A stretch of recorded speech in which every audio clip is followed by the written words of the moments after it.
अस्सलाम वालेकुम dear students. उम्मीद करता हूँ कि आप खैरियत से हैं। मेरा नाम राय नूर है और मैं आपको अपने यूट्यूब चैनल पे वेलकम करता हूँ। बस कुछ दिनों से मैं वीडियो नहीं बना सका, मैं आउट ऑफ सिटी था, कुछ ज़रूरी काम थे। तो अब क्योंकि ई कैट की डेट आ चुकी है 3 अगस्त से 6 अगस्त तक, तो अब इंशाल्लाह मैं रेगुलर जो है वो आपके लिए वीडियोस बनाऊंगा ताकि आपका टेस्ट अच्छा हो। कुछ स्टूडेंट्स की भी कॉल आई है इन दिनों में कि सर आप वीडियो अपलोड क्यों नहीं कर रहे, तो मैंने उनको रीज़न बताई। बाकी यह है कि अब इंशाल्लाह रेगुलर आपको वीडियोस मिलती रहेंगी। इस वीडियो में मैं आपके साथ ई कैट के क्वेश्चंस डिस्कस कर रहा हूँ। इसको मैं इसकी जो हेडिंग दूंगा वो E CAT full length paper 1 दे दूंगा, और यानी कि ऊपर आपको हेडिंग इसकी मिल जाएगी। और इसमें कमो बेश मैं 15 क्वेश्चन जो है वो डिस्कस करूँगा। तो पेपर के अंदर यूटी का जब पेपर आता है तो उसमें मैथ पोर्शन में जो नंबरिंग होती है वो 31 से लेके 60 तक होती है। तो उसी हिसाब से ये नंबरिंग है। तो हम 31 नंबर जो क्वेश्चन है वो डिस्कस करते हैं। ले जी बिस्मिल्लाह करते हैं। तो if f of x is equal to x square minus 1/x² then f of x plus f of 1/x is equal to, यानी कि ये हमने फाइंड करना है। एफ ऑफ एक्स तो यही रहेगा, और जब मैं एक्स की जगह पे 1/x पुट करूँगा तो एफ ऑफ 1/x की जो वैल्यू है ये आ जाएगी 1/x का स्क्वेयर माइनस 1/1/x का स्क्वेयर। तो ये आ जाएगा 1/x स्क्वेयर, और ये x ऊपर चला जाएगा तो 1/x² माइनस एक्स स्क्वेयर।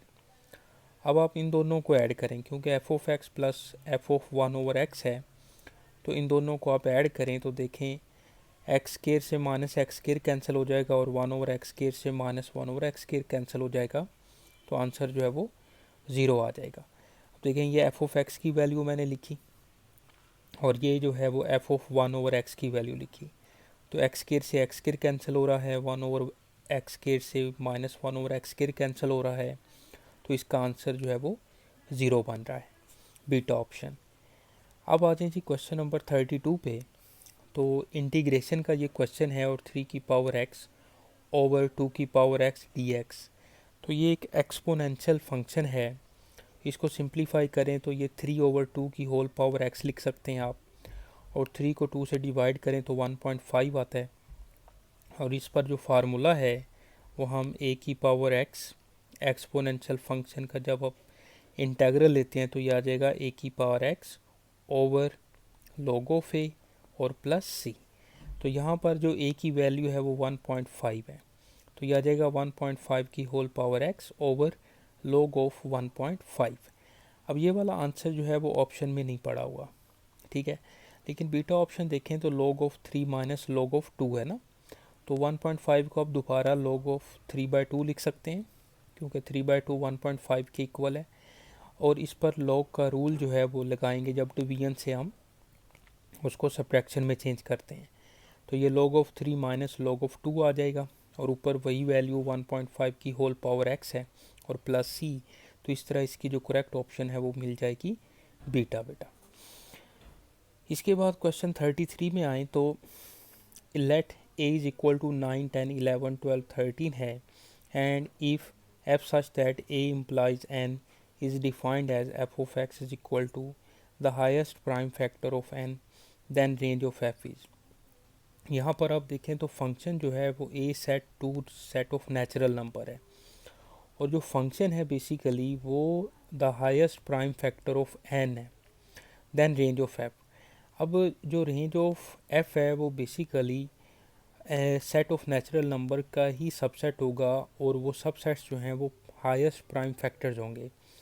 अब हमारे पास सेट तो a है, ठीक है जी, 9, 10, 11, 12, 13। इसके आप प्राइम फैक्टर्स निकालें तो यहाँ से आएगा 3, 2, 5, ठीक है जी, 11, फिर 12 में से भी 2 और 3 आता है प्राइम फैक्टर्स, और फिर 13। तो इसमें 7 नहीं आ रहा बिल्कुल, ठीक है जी। तो इसमें आप देखें तो जो ऑप्शन है वो आपके पास आ जाएगी, यानी कि डेल्टा ऑप्शन जो 7 है वो नहीं आ सकती। और इसके अलावा अल्फ़ा ऑप्शन में 12 आ गया है, ये प्राइम नंबर नहीं है, तो अल्फ़ा और डेल्टा ऑप्शन इसलिए नहीं है। तो बीटा और चार्ली ऑप्शन जो है ना वो सेम है। आप इसमें यहाँ पर जो है वो 2 भी ऐड कर लें साथ, सही है, 2 3 5 11 13। तो हाईएस्ट प्राइम फैक्टर्स निकालने हैं तो आपके पास आप यहाँ पर 2 3 5, चलें यहाँ पर आप 4 लिख लें, चाहे 4 लिख लें, 3 4 5। तो 4 जो है वो प्राइम नंबर नहीं आई, तो बस ये क्वेश्चन कंपोज करने में बीटा और चार्ली ऑप्शन सेम रह गई। बाकी ये है कि इसकी चार्ली ऑप्शन करेक्ट है। हाईएस्ट कॉमन प्राइम फैक्टर्स जो हैं वो 3 5 11 और 13 है। ठीक है बेटा, अब आ जाए क्वेश्चन नंबर 34 पे। The most general solution of tan theta is equal to -1 and cos theta is equal to 1/√2 is. तो यहाँ से हमें ये पता चल रहा है कि थीटा कहाँ पे बिलोंग कर रहा है। ठीक है जी, theta is equal to cos inverse 1/√2। तो कोज जो है वो फर्स्ट और फोर्थ क्वाड्रेंट में पॉजिटिव होता है। फर्स्ट में ये सॉरी π/4 होगा और फोर्थ में ये 2π - π/4 होगा, यानी कि 7π/4। आपको पता है कि फर्स्ट क्वाड्रेंट में थीटा होता है, सेकंड में जो है वो पाई माइनस थीटा होता है, थर्ड क्वाड्रेंट में पाई प्लस थीटा होता है और फोर्थ क्वाड्रेंट में 2π माइनस थीटा होता है। तो इस तरह से थीटा जो है वो फर्स्ट और फोर्थ क्वाड्रेंट में लाई कर रहा है। अब यहाँ पर आए तो tan theta is equal to -1 है, तो theta is equal to tan inverse -1 हो जाएगा। सॉरी तो tan की वैल्यू जो है वो नेगेटिव है, तो tan नेगेटिव जो है वो सेकंड और फोर्थ में होता है ना। अब आप सेकंड में तो जा नहीं सकते, यानी कि उसके बाद आप फोर्थ में देखें तो 2π - π/4 होगा और सेकंड में पाई माइनस π/4 होगा। अब सेकंड में इसलिए नहीं जा रहे क्योंकि थीटा जो है वो फर्स्ट और फोर्थ में है, तो फोर्थ वाली वैल्यू लेंगे 7π/4 और इसका जनरल सोल्यूशन के लिए 2n पाई जो इसका जनरल पीरियड है वो इसमें ऐड करते हैं। ये चैप्टर 14 में आपने पढ़ा हुआ है सोल्यूशन ऑफ ट्रिग्नोमेट्रिक इक्वेशंस, तो उसमें जनरल सोल्यूशन के लिए 2n पाई जो इसका पीरियड है वो हम ऐड करेंगे। सॉरी, tan का जो पीरियड है वो तो n पाई होता है, tan का जो पीरियड है वो n पाई होता है, तो इसकी जो करेक्ट ऑप्शन बनेगी वो बनेगी अल्फ़ा। tan और कोट का पीरियड जो है वो n पाई होता है, तो इसकी करेक्ट ऑप्शन बनेगी अल्फ़ा बेटा। क्वेश्चन आ जी 35 पे। तो y+3 का whole square root is equal to 3y - 5 का whole square root, then value of y is. तो इसमें बेटा हम बैक सॉल्व से भी कर सकते हैं। बाकी यह है कि दोनों तरफ स्क्वायर लेंगे तो स्क्वायर रूट ख़त्म हो जाएगा, और स्क्वायर रूट जब ख़त्म होगा तो y की वैल्यू 4 मिल जाएगी हमें। तो ये इसका आंसर है जी, ठीक हो गया, अल्फ़ा ऑप्शन इसकी करेक्ट ऑप्शन है। इसके बाद आप क्वेश्चन 36 पे आए तो the reciprocal of 3 iota -4 is. Reciprocal या मल्टीप्लिकेटिव इन्वर्स एक ही बात है, तो ये कम्प्लेक्स नंबर है तो इसका हमने रेसिप्रोकल लेना है। तो आपको पता है कि z is equal to a plus iota b का जो मल्टीप्लिकेटिव इन्वर्स है वो z inverse a over a square plus b square होता है और minus b over a square plus b square होता है। ठीक है जी, तो ये हम -4 मैं यहाँ पे सॉल्व कर देता हूँ। -4 + 3 आयोटा है ना हमारे पास कम्प्लेक्स नंबर, ठीक है जी। तो इस पर जो है वो दो तरह से हम इसको सॉल्व कर सकते हैं, या तो डायरेक्ट फार्मूला लगाएं -4 का स्क्वायर और 3 का स्क्वायर, फिर -3 ओवर -4 का स्क्वायर और +3 का स्क्वायर। इसको सॉल्व करें तो -4 ओवर 16 + 9 25 और -3 ओवर 16 + 9 25। तो ये ऑर्डर पेयर में लिखा हुआ है, ठीक है। अब इसको मैं अगर चेंज करूँ आयोटा में लेके आऊँ तो -4 ओवर 25 और -3 ओवर 25 आयोटा आ जाएगा, और 1 ओवर 25 कॉमन लें तो -4 -3 आयोटा आ जाएगा। एक तो मेथड इसका ये है। बाकी इसका जो लेना है रेसिप्रोकल, तो ये z इज़ इक्वल टू -4 + 3 आयोटा है, तो मैं इसको 1/z भी लिख सकता हूँ। तो 1/-4 + 3 आयोटा आ जाएगा। अब इसके कॉन्जुगेट से मल्टीप्लाई डिवाइड कर लेंगे। -4 -3 आयोटा ओवर -4 -3 आयोटा, तो 1/z इज़ इक्वल टू यह आ जाएगा -4 -3 आयोटा ओवर -4 का स्केयर, a + b और a - b वाला फार्मूला है ना, तो प्लस माइनस माइनस और 3 आयोटा का स्क्वेयर, यह आ जाएगा -4 -3 आयोटा बेटा ओवर 16 - 9 आयोटा स्क्वेयर, यह आ जाएगा -4 -3 आयोटा ओवर 16 + 9, तो 1/25 इंटू -4 -3 आयोटा। तो इस तरह से भी आप सॉल्व कर सकते हैं। ओके, तो इसकी जो करेक्ट ऑप्शन है वो बनेगी हमारे पास चार्ली बन जाएगी। ठीक हो गया जी। तो इसके बाद चलते हैं जी क्वेश्चन नंबर 37 पे। देखिए जी क्वेश्चन नंबर 37 पे, how many positive integers between 0 and 100 can be created using digits 1 2 3 4 5। यानी कि 0 और 100 के दरमियान आपने कितने डिजिट्स पॉजिटिव इंटीजर्स बना सकते हैं जब बाय यूजिंग डिजिट्स 1 2 3 4 5। ठीक है जी। अब 0 से लेके 10 तक आप देखें तो 0 से लेके 9 तक तो ये 5 डिजिट्स आएंगे, 1 2 3 4 एंड 5, तो ये हो गए टोटल 5। इसके बाद 10 से लेके 99 तक जो दरमियान में 1 2 3 4 5 को यूज़ करते हुए जो डिजिट्स आएंगे वो ये 5 के 5 डिजिट्स यूज़ हो सकते हैं। यानी कि 5 फर्स्ट टाइम यूज़ हो सकते हैं, फिर 5 के 5 आ सकते हैं।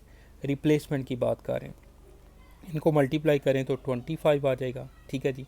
तो इन दोनों को आप ऐड करें तो 30 जो है ना टोटल डिजिट्स बनेंगे, और वो डिजिट्स चाहे सिंगल डिजिट हों चाहे डबल डिजिट हों, उनमें 1 2 3 4 5 ही आएगा। तो इस तरह इसकी जो करेक्ट ऑप्शन है वो है बीटा। अब आ जाए जी क्वेश्चन नंबर 38 पे। तो the sum of squares of first 20 natural numbers is, तो sum of first 20 natural numbers का जो फार्मूला है आपको पता है कि ये 6.11 का टॉपिक है। समीशन के फार्मूलाज हैं, तो 1 का स्क्वेयर प्लस 2 का स्क्वेयर प्लस 3 का square plus so on plus n square is equal to summation के स्क्वेयर होता है ना। तो यहाँ पर n की वैल्यू जो है वो 20 है, तो इसका जो फार्मूला है वो n into n+1 into 2n+1 over 6 है। तो यहाँ पर आप n की जगह पे जो है वो 20 पुट कर दें, इसको सिंप्लीफाई करें तो 2870 आ जाएगा। सम ऑफ नेचुरल नंबर जो है 1 + 2 + 3 + सोन प्लस n जो है, ये मैं तीनों फार्मूले यहाँ पे लिख देता हूँ। यानी कि 1 + 2 + 3 and so on, sum of natural number जो है वो समीशन के इक्वल होता है, और k is equal to 1 to n। तो इसका फार्मूला होता है n इंटू n+1 ओवर 2। फिर sum of squares of natural number जो है 3 का square plus so on plus n square is equal to summation k square. इसका फार्मूला होता है n into n+1 into 2n+1 over 6। और इसी तरह सम ऑफ जो है वो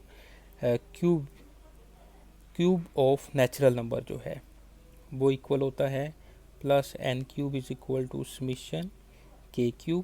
तो यह आता है n इंटू n+1 ओवर 2 का होल स्क्वेयर, या आप इसको समीशन k का होल स्क्वेयर भी लिख सकते हैं। ओके, ये तीनों फार्मूले आपको आना चाहिए। बाकी ये है कि समीशन 1 जो है वो n के इक्वल होता है, ये भी आप याद रखें। इसके बाद चलते हैं जी नेक्स्ट क्वेश्चन पे 39 पे। The sum of the series is, तो ये एक इनफाइनाइट सीरीज़ है, और इनफाइनाइट सीरीज़ का जो फार्मूला है वो होता है s infinity is equal to a1 over 1 minus r। तो यहाँ पर a1 जो है वो 1 है, और r की वैल्यू 3/5 डिवाइड 1 करें तो 3/5 आता है।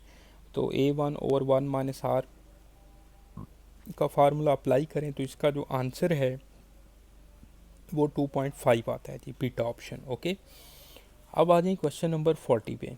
Find the area bounded by the region whose vertices are. तो ये एक्सरसाइज 4.4 पार्ट 2 जो है, इंट्रोडक्शन टू एनालिटिकल ज्योमेट्री, ये उसका क्वेश्चन है। इसमें इसका जो फार्मूला है वो आपको याद होना चाहिए कि एरिया जो है उसको डेल्टा से डिनोट करते हैं, x1 y1 1, x2 y2 1 और x3 y3 1। तो इसमें x1 y1 जो है वो 4 माइनस 5 है, x2 y2 बेटा 5 माइनस 6 है, x3 y3 3 1 है बेटा। तो ये इसमें पुट करें, इसका डिटर्मिनेंट ओपन करें, r1 से एक्सपेंड करें तो इसका जो आंसर बन रहा है वो बन रहा है जी 5/2।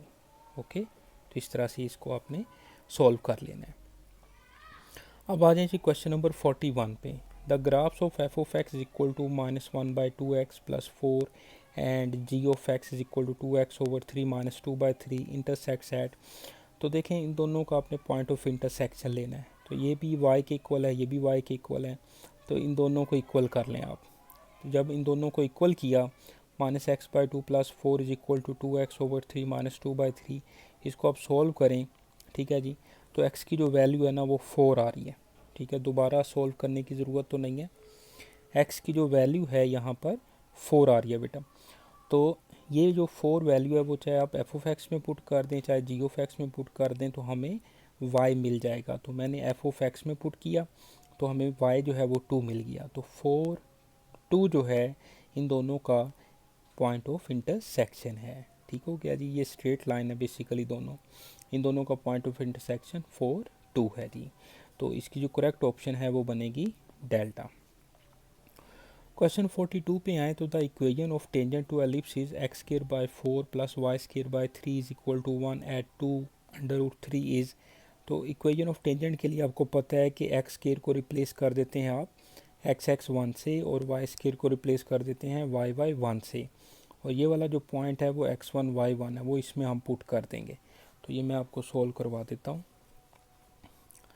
x² / 4 + y²/3 is equal to 1 और पॉइंट जो है वो 2, √3 है, ठीक है जी। यही क्वेश्चन है हमारे पास। ओके जी, अब इक्वेशन ऑफ टेंजेंट के लिए x² की जगह पे x(x1) और y² की जगह पे y(y1/3) लिख दें। x1 और y1 की वैल्यू पुट कर दें। x1 की जगह पे 2 लिखा तो 2x/4, फिर y1 की जगह पे √3 लिख दें, √3 y/3 is equal to 1।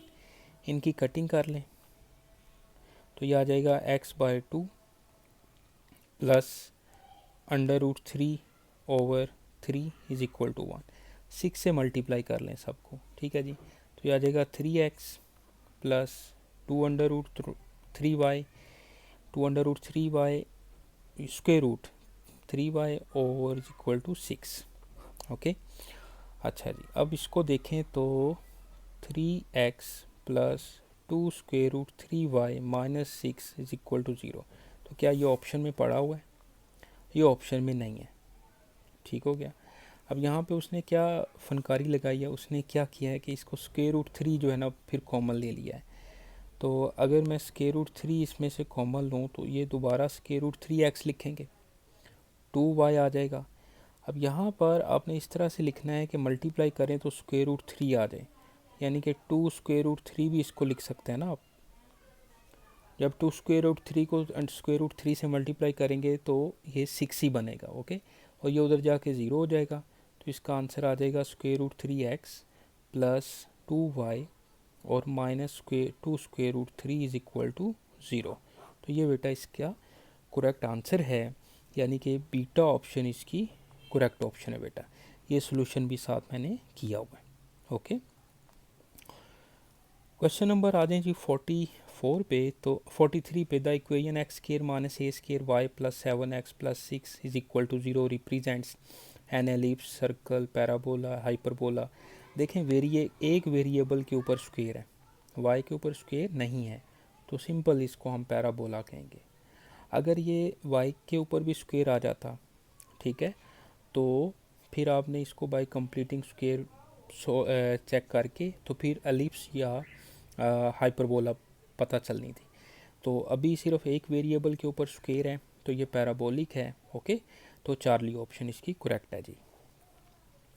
Question 44 पे आए तो if f of x is equal to 2x plus 3 and f of g of 1 is equal to 5, which of the following functions could be g of x.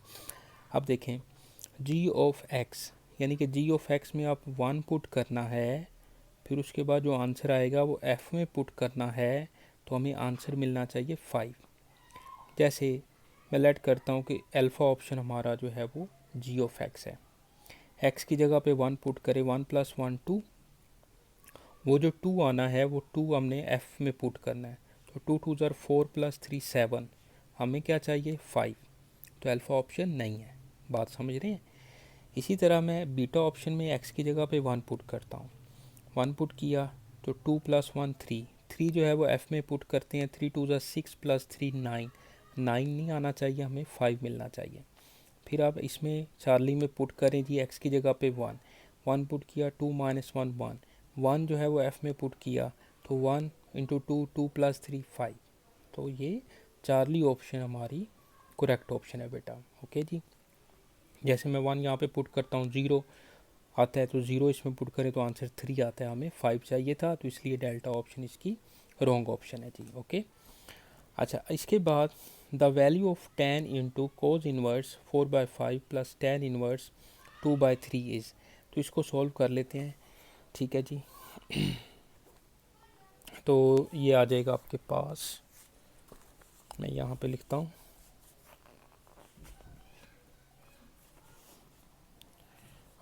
tan into cause inverse 4/3 plus tan inverse 2/3। ठीक है। अच्छा, इस question में आपने ये याद रखना है कि अगर बाहर tan है ना, तो इस कोज इनवर्स को tan इनवर्स में चेंज करें। अगर बाहर कोज हो तो इस tan इनवर्स को कोज इनवर्स में चेंज करें। ठीक है, ताकि ये दोनों सेम हो जाएं। अब यहाँ पर हमने कोज इनवर्स को tan इनवर्स में चेंज करना है, तो आप एक राइट एंगल ट्राइंगल बनाएं। तो कोज इनवर्स 4/3 है, 4/3, 4/5 है, गलती हो रही है। ठीक है जी, 4/5 यहाँ पे आ जाएगा। अब आप जो है वो लगाएं, अगर इसमें यहाँ जो है ना वो लाइट चली गई थी, पैथागोरस थ्योरम लगाएं ज़रा। तो पैथागोरस थ्योरम में हमारे पास जो है वो आ जाएगा, ये 3 आ जाएगा। तो इसको मैं कोज इनवर्स जो 4/5 है, इसको मैं tan इनवर्स 3/4 भी लिख सकता हूँ। ओके, यानी कि कोज इनवर्स 4/5 को मैं ज़रूरत पड़ने पे साइन इनवर्स 3/5 भी लिख सकता हूँ। ओके, तो ये सारी इसकी प्रॉपर्टीज़ हैं, यानी कि ये दोनों इक्वल लिखे जा सकते हैं। ओके, अच्छा जी। अब यानी ये क्वेश्चन कंप्लीट करते हैं हम। tan कोज इनवर्स 4/5 की जगह पे हम लिखेंगे tan इनवर्स 3/4। ये आ जाएगा tan inverse 3/4 plus tan inverse 2/3। इस पर फार्मूला लगाना है बेटा, tan inverse a plus tan inverse b वाला। तो ये आ जाएगा tan inverse a plus b over 1 minus a b, 1 minus a b. ये tan जो है वो tan इनवर्स से कैंसिल हो जाएगा, इसको सोल्व कर लें तो ये बन जाएगा 9 + 8 ओवर 12, 3 से 3 कैंसिल हो जाएगा, और 1/2, 1 माइनस 1/2 जो है वो 1/2 आ जाएगा। 17/12 × 2/1, ये कैंसिल हो जाएगा। तो 17/6 जो है बेटा इसका आंसर बनेगा। ओके, फॉलो करें बात आप। तो इसकी जो करेक्ट ऑप्शन बनेगी वो बनेगी डेल्टा। तो इस वीडियो में मैंने आपके साथ 15 क्वेश्चन जो हैं वो डिस्कस किए हैं। तो बाकी नेक्स्ट क्वेश्चन जो हैं वो 15 क्वेश्चन दूसरी वीडियो में मैं आपके साथ शेयर करूंगा। इसको आप अच्छे से पढ़ें, देखें, कोई प्रॉब्लम हो आप लाजमी मुझसे पूछें। बाकी ये नोट्स आपको PDF फॉर्म में भी मुझसे मिल सकते हैं, आप कांटेक्ट करें। बाकी नेक्स्ट वीडियो तक के लिए इजाज़त दें, अपना बहुत ख्याल रखें। राय नूर को इजाज़त दें जी, अल्लाह हाफिज़।